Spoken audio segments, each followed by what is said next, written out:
الحمد للہ وکفا وسلام علی عبادہ الذین اصطفیٰ اما بعد۔ عزیزان محترم، حضرت جبرائیل علیہ السلام کی حدیث مبارکہ آپ کے سامنے رکھی تھی کہ حضرت جبرائیل علیہ السلام نبی علیہ السلام کے پاس تشریف لائے اور صحابہ اکرام کو تعلیم دینے کے لیے نبی علیہ السلام سے 5 قسم کے سوالات کیے، جن میں سے پہلا سوال یہ تھا کہ اسلام کیا ہے۔ نبی علیہ السلام نے اسلام کے بارے میں بتایا کہ اسلام یہ ہے کہ آپ اشہد ان لا الہ الا اللہ یعنی لا الہ الا اللہ کی گواہی دیں، واشہد ان محمد الرسول اللہ، اور اس بات کی کہ محمد صلی اللہ علیہ وسلم اللہ کے رسول اور پیغمبر ہیں۔ دوسرا رکن بیان کیا تھا کہ نماز ادا کریں، تیسرا بتایا تھا زکوٰۃ ادا کریں، چوتھا کہا تھا رمضان المبارک کے روزے رکھیں، اور 5واں حج بیت اللہ کریں اگر استطاعت رکھتے ہوں۔ تو نبی علیہ السلام نے حضرت جبرائیل علیہ السلام کے سوال پر اسلام کے بنیادی 5 ارکان بیان فرمائے ہیں۔ پہلے رکن پر بات کریں گے،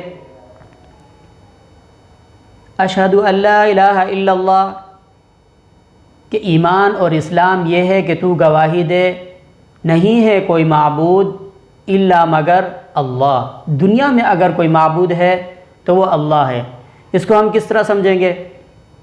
دیکھیں، اللہ رب العزت نے اپنے کلام مجید میں ارشاد فرمایا الحمدللہ رب العالمین، تمام تعریفیں، تمام ہر قسم کی تعریفیں اس اللہ کے لیے ہیں۔ یعنی پہلے جو تعریفیں کی جاتی رہی وہ بھی اللہ کے لیے، بعد میں جو کی جاتی رہیں گی وہ بھی اللہ کے لیے، اب موجودہ دور میں جو تعریفیں کی جا رہی ہیں وہ بھی اللہ کے لیے۔ کیونکہ اس دنیا کے اندر جتنے بھی حسین اور دلکش نظارے ہیں وہ سب اپنی طرف متوجہ کرتے ہیں اور دل کو کھینچتے ہیں، اور یہ دل کو کھینچنا یہ ثابت کرتا ہے کہ کوئی ہے کہ جس نے یہ سارے نظارے بنائے، کوئی ذات ہے کہ جس نے ان کو وجود بخشا، جس نے ان کو حسن دیا۔ لا الہ الا اللہ کا یہ مطلب ہے کہ نہیں ہے کوئی معبود مگر اللہ۔ الحمدللہ، آگے فرمایا رب العالمین، تمام جہانوں کا پالنے والا ہے۔ عالمین جمع لایا، عالم کی جمع ہے۔ عالم سے مراد آسمانوں کی جتنی مخلوقات ہیں، آسمانوں کی جتنی اجناس ہیں، آسمان، ستارے، سیارے، چاند، سورج، ہوا، فضا، اسی طرح بادل، بارش، جنات، فرشتے، اور دنیا کی جتنی مخلوقات ہیں، انسان، نباتات، حیوانات، جمادات وغیرہ وغیرہ، یہ سب کی سب گواہی دیتی ہیں کہ ہمارا کوئی پالنے والا ہے، ہمیں کوئی چلانے والا ہے۔ رب العالمین سے یہ پتہ چلا کہ اس اجناس کائنات کی تربیت کرنے والا ایک اللہ ہی ہے، اور اس کے علاوہ کوئی نہیں کر سکتا۔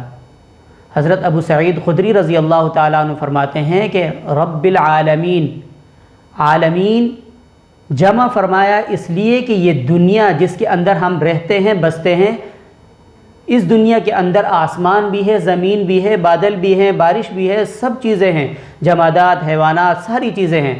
یہ ایک عالم ہے، مشرق سے لے کر مغرب تک یہ ایک عالم ہے۔ اس کے علاوہ 40,000 اور عالم اللہ رب العزت نے بنائے ہیں، تو ان سب کا پالنے والا کوئی نہ کوئی ہے۔ آسمان کو دیکھیے کہ اللہ رب العزت نے کتنی بلند و بالا ایک چھت بنائی جس کے نیچے کوئی ستون نظر نہیں آتا، تا حد نظر پھیلی ہوئی ہے، اور آسمان کو اللہ رب العزت نے تاروں سے سجایا، سورج سے سجایا، چاند سے سجایا، اور مختلف قسم کے ایسی چیزیں کہ جو ہمیں نظر نہیں آتی ایسا مزین فرمایا۔ اور اللہ رب العزت نے اس کو پیدا فرمانے کے بعد چھوڑ نہیں دیا، بلکہ اللہ رب العزت اس کی تربیت اور اس کو دیکھنے والے، اس کو سنبھالنے والے ہیں۔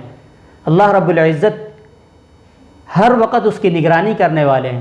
اللہ رب العزت نے زمین بنائی، زمین کو پھیلا دیا، زمین کے اندر مخلوقات پیدا کی، 18 کروڑ مخلوقات پیدا کی، ہر ایک کو پالنے والا وہی اللہ ہے۔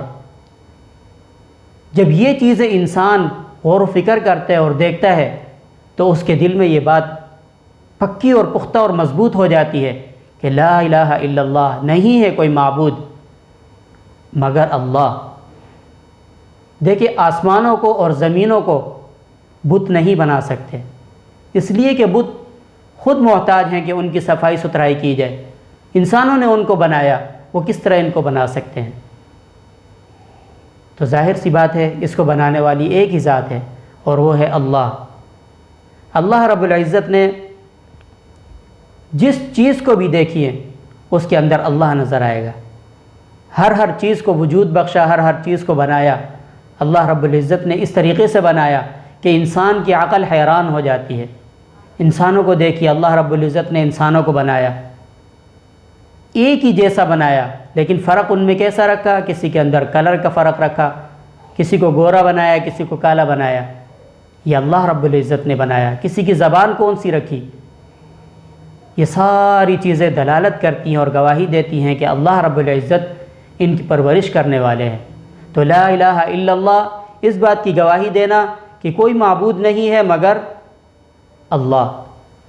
اللہ ہی ہے جس کی عبادت کی جائے اور جس کو پوجا جائے، اس کے علاوہ تمام معبودان باطلہ کو چھوڑ دیا جائے۔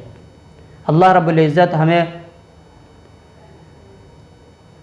اللہ رب العزت کی عبادت کرنے کی توفیق نصیب فرمائے۔ انشاءاللہ اس پر مزید اگلے بیان میں گفتگو ہوگی۔ وآخر دعوانا الحمدللہ رب العالمین۔